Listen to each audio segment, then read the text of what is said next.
Assalamualaikum warahmatullahi wabarakatuh. Terima kasih sudah klik video ini. Semoga teman-teman semua dalam keadaan sehat walafiat dan penuh dengan berkah. Di zaman Rasulullah ada seorang sahabat yang pada saat dia meninggal dunia, ribuan malaikat turun ke bumi untuk mengiringi jenazahnya. Mau tahu kisahnya? Yuk langsung aja kita dengerin ya kisahnya.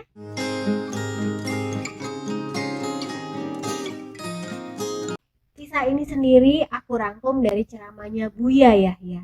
Sahabat Rasulullah ini bernama Sa'labah bin Abdurrahman radhiyallahu anhu.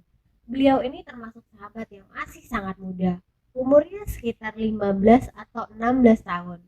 Tapi walaupun begitu, kecintaan dan kerinduannya kepada Rasulullah sangatlah besar. Teman-teman, Sa'labah ini orangnya sangat riang. Hatinya selalu berbunga-bunga. Kenapa? Karena dia selalu dekat dengan Rasulullah. Apalagi kalau sedang disuruh Rasulullah, dia sangat senang mengerjakannya dan langsung buru-buru mengerjakan tugas yang diberikan Rasulullah. Sehingga dia mempunyai kebiasaan berjalan dengan cepat dan terburu-buru. Nah, pernah tuh ada sahabat yang bertanya, "Wahai Sa'labah, kenapa kalau kau disuruh Rasulullah selalu berjalan dengan cepat dan terburu-buru?" Sa'labah pun menjawab, "Aku sangat senang dekat dengan Rasulullah. Dan saat Rasulullah menyuruh aku untuk mengerjakan sesuatu, aku juga sangat senang. Tapi pada saat aku pergi, aku tidak suka jauh dari Rasulullah. Oleh karena itu, aku berjalan dengan cepat dan mengerjakan apa yang Rasulullah minta dengan terburu-buru. Supaya apa? Supaya aku bisa segera melihat Rasulullah lagi." Nah, teman-teman, sebegitu cintanya dia kepada Rasulullah. Jadi nggak pengen jauh-jauh dari Rasulullah. Ada suatu hari, Sa'labah disuruh oleh Rasulullah hanya mengerjakan tugas yang ringan saja.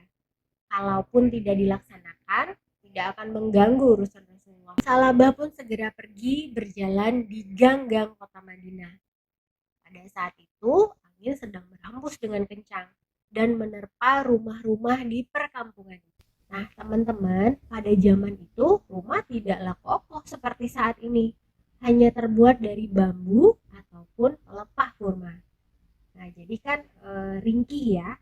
Nah, pintu salah satu rumah itu pun terbuka karena terkena hembusan angin. Setelah pintunya terbuka, angin pun masuk ke dalam rumah. Nah, di bagian ujung rumah tersebut ada kamar mandi yang hanya ditutupi dengan kain. Kain itu pun tersingkap karena terkena angin. Dan terlihatlah seorang wanita yang sedang mandi. Pas sengaja Sa'labah melihat wanita itu. Seketika itu juga Sa'labah terdiam. Setelah itu, begitu dia tersadar, dia pun langsung beristighfar. Astagfirullah. Sa'labah langsung terbayang wajah Rasulullah. Hatinya pun langsung menangis. Dia ketakutan. Takut ada wahyu yang turun. Dia sangat menyesal kenapa matanya harus melihat hal tersebut. Itu dosa. Padahal kan dia nggak sengaja ya teman-teman. Sa'labah pun tidak berani pulang dan menjumpai Rasulullah. Dia sangat ketakutan, tidak tahu harus kemana. Dia terus berjalan dan berjalan tanpa tahu tujuannya mau kemana. Nah, beberapa hari kemudian Rasulullah pun bertanya, "Mana Sa'labah?" "Tidak ada ya Rasulullah," jawab salah seorang sahabat. "Coba cari," kata Rasulullah lagi. Para sahabat pun mencari Sa'labah di sekitar kota Madinah. Tapi tetap dia tidak ditemukan. "Ya Rasulullah, kami tidak menemukan Sa'labah. Mungkin dia sedang main ataupun mengembala kambing ya Rasulullah." Rasulullah tetap berkata, "Cari Sa'labah sampai ketemu." Tapi teman-teman, tidak ada satupun yang dapat menemukan Sa'labah. Kemudian Rasulullah pun mendapatkan wahyu melalui Jibril. Lalu Rasulullah memerintahkan Umar bin Khattab dan Salman Al-Farisi untuk mencari Sa'labah di antara kedua bukit. Berangkatlah Umar dan Salman. Di bawah kaki bukit, mereka bertemu dengan pengembala. Lalu Umar bin Khattab pun bertanya kepada pengembala kambing itu, "Apakah pernah melihat seorang anak laki-laki berumur sekitar 15 tahun yang mempunyai ciri-ciri Wajahnya selalu ceria dan kalau berjalan sangat cepat, seperti orang yang terburu-buru. Orang tersebut pun menjawab, kalau anak laki-laki berjalan dengan cepat ada, tapi dia tidaklah ceria, dia cengeng, selalu menangis. Dan dia selalu naik ke atas bukit itu, kata pengembala kambing tersebut. Umar bin Khattab pun berpikir kalau anak yang disebutkan oleh pengembala kambing itu bukanlah cirinya Sa'labah. Tapi walau begitu, Umar dan Salman pun memutuskan untuk naik ke bukit dan mencari anak tersebut. Tapi pengembala itu pun langsung melarang mereka. Pengembala itu berkata, anak itu takut bertemu dengan orang lain. Dia pasti akan lari. Kalau kalian ingin bertemu dengan dia, sebaiknya kalian tunggulah di sini dan bersembunyilah. Karena setiap malam menjelang maghrib, dia akan turun dari bukit dan menghampiriku. Dan aku akan memberikan susu kepadanya. Dia akan meminum susu itu sambil bersembunyi karena takut terlihat oleh orang lain. Setelah dia kenyang, dia pun akan lari lagi naik ke atas bukit itu. Nah, setiap hari dia melakukannya. Dan ini sudah terjadi selama 40 hari. Jadi teman-teman, ternyata Sa'labah itu sudah bersembunyi di atas bukit tersebut selama 40 hari. Begitu takutnya dia sampai benar-benar gak mau pulang dan menjumpai Rasulullah. Umar bin Khattab dan Salman Al-Farisi pun menuruti perkataan si pengembala itu. Dan teman-teman, benar aja, pada saat menjelang maghrib, anak itu pun turun dari bukit dan mendekati pengembala kambing tersebut. Lalu pengembala kambing itu pun memberikan susu kepadanya. Setelah selesai meminum susu, anak itu pun bersiap-siap akan lari kembali ke atas bukit. Nah, pada saat itulah Umar bin Khattab pun segera berteriak, Sa'labah! Sa'labah pun terkejut. Siapa itu? Aku, Umar. Ya Umar, ada apa? Kenapa engkau kesini? Apakah Rasulullah mengatakan bahwa aku ahli neraka? Tanya Sa'labah sambil ketakutan. Tidak, aku disuruh Rasulullah untuk mencarimu, kata Umar. Wahai Umar, apakah aku akan dihukum? Tanya Sa'labah lagi. Tidak, jawab Umar. Sa'labah pun tiba-tiba lari ke atas bukit. Umar dan Salman pun langsung mengejar dan menangkap Sa'labah dan memaksanya untuk dibawa pulang. Umar pun berkata, kau harus pulang karena Rasulullah berpesan untuk membawamu pulang. Jangan, aku malu kepada Rasulullah. Apa yang kau lakukan? Kenapa engkau malu? Aku telah melakukan dosa yang besar. Aku tidak mau pulang, kata Sa'labah sambil ketakutan dan menangis. Sa'labah terus menangis. Tapi Umar bin Khattab dan Salman Al-Farisi pun tetap memaksanya untuk pulang ke Madinah. Nah, di perjalanan ke Madinah, Sa'labah pun jatuh sakit. Karena sakit, makanya dia tidak langsung dibawa ke hadapan Rasulullah, tapi dipulangkan ke rumah ibunya. Dia tidak bisa berjalan.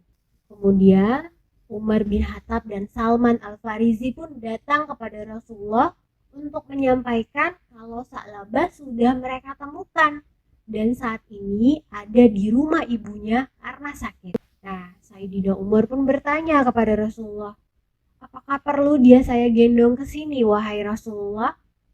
Rasulullah pun segera menjawab, tidak, aku yang akan datang ke sana. Rasulullah pun datang ke rumah Sa'labah. Sa'labah sama sekali tidak berani melihat Rasulullah. Dia berkata, ya Rasulullah, mata ini tidak pantas untuk melihatmu. Rasulullah pun menjawab, kenapa Sa'labah? Ada apa? Aku melakukan dosa ya Rasulullah. Apa salahmu Sa'labah? Ceritakanlah, kata Rasulullah. Aku malu wahai Rasulullah, kata Sa'labah lagi. Ceritakanlah Sa'labah. Kemudian Sa'labah pun mulai bercerita sambil menangis dan ketakutan. Sa'labah pun terus menangis. Lalu Rasulullah berkata, Sa'labah, apa yang kau inginkan? Cukup tangismu. Rahmat Allah sangat luas. Apa yang kau inginkan? Aku ingin diampuni oleh Allah ya Rasulullah, jawab Sa'labah. Pada saat itu Rasulullah pun mendapatkan wahyu melalui Jibril. Allah telah mengampunimu Salabah, kata Rasulullah. Apalagi yang kau inginkan? Rasulullah pun bertanya lagi. Aku ingin bersamamu di surga nanti, wahai Rasulullah, jawab Salabah. Engkau akan bersamaku di surga, kata Rasulullah. Setelah itu barulah Salabah berani melihat Rasulullah. Kemudian Rasulullah pun mengangkat kepala Salabah dan memangkunya. Teman-teman coba bayangkan, kepala Salabah dipangku oleh Rasulullah. Masya Allah, beruntung ya Salabah ini. Kemudian Salabah melihat Rasulullah sambil berkata, Ya Rasulullah, badanku rasanya seperti ada semut yang merayap di antara kulit dan dagingku. Ada semut di antara kulit dan dagingmu? Tanya Rasulullah. Iya Rasulullah, jawab Salabah lagi. Itu artinya ajalmu sudah dekat, nyawamu sedang ditarik. Rasulullah pun menuntun Salabah untuk mengucapkan Asyhadu an la ilaha illallah wa asyhadu anna Muhammadur Rasulullah. Ikutilah Salabah. Salabah pun mengikuti apa yang diucapkan oleh Rasulullah. Setelah itu, Salabah pun memandangi wajah Rasulullah sambil tersenyum, dan tiba-tiba matanya pun terpejam. Rasulullah merasakan beban kepala Salabah di pahanya, yang menandakan bahwa Salabah telah meninggal dunia. Rasulullah pun menutup mata Salabah. Kemudian Rasulullah sendiri yang memandikannya. Rasulullah sendiri yang mengkafaninya. Rasulullah sendiri yang menyolatinya. Dan Rasulullah pun mengantarkan jenazah Salabah. Pada saat Rasulullah mengantarkan jenazahnya, Abu Bakar terheran-heran melihat Rasulullah dan bertanya, Wahai Rasulullah, kenapa engkau berjalan seperti orang yang berdesak-desakan? Sedangkan tempat ini sangat luas, wahai Rasulullah. Jadi, teman-teman, Rasulullah itu berjalan berjingkat-jingkat seperti orang yang berdesak-desakan. Padahal tempat itu sangat luas. Rasulullah pun menjawab, Demi Allah, aku melihat banyak sekali malaikat yang turun untuk mengantarkan jenazah Salabah. Sehingga tempat ini penuh. Sampai aku pun susah untuk berjalan. Jadi ternyata tempat itu penuh dengan malaikat yang ikut mengantar kepergian jenazah Salabah. Teman-teman, itu tadi cerita tentang sahabat Rasulullah Salabah bin Abdurrahman radhiyallahu anhu yang jenazahnya diantarkan oleh banyak sekali malaikat. Nah, kenapa Salabah bisa mendapatkan perlakuan seistimewa itu? Padahal Salabah kan masih tergolong sahabat yang sangat muda dan belum termasuk golongan alim besar. Hal itu karena kecintaannya kepada Allah dan Rasulullah. Dia melakukan dosa kecil, tapi dia merasa sudah melakukan dosa yang sangat besar. Dan karena cintanya kepada Rasulullah yang begitu besar, yang terjadi adalah Rasulullah sendiri yang mencari Salabah. Semoga kisah ini memberikan banyak pelajaran dan manfaat untuk kita semua. Semoga kita semakin mencintai Allah dan Rasulullah. Dengan harapan semoga Rasulullah akan mencari kita di hari akhir nanti. Amin ya Allah. Sekian dulu cerita dari aku. Kalau kalian suka cerita ini, jangan lupa subscribe, like, dan share cerita ini ya. Dan jangan lupa nyalain notifikasinya supaya teman-teman akan tahu kalau aku upload cerita baru lagi. Terima kasih banyak yang sudah menonton video ini. Assalamualaikum warahmatullahi wabarakatuh.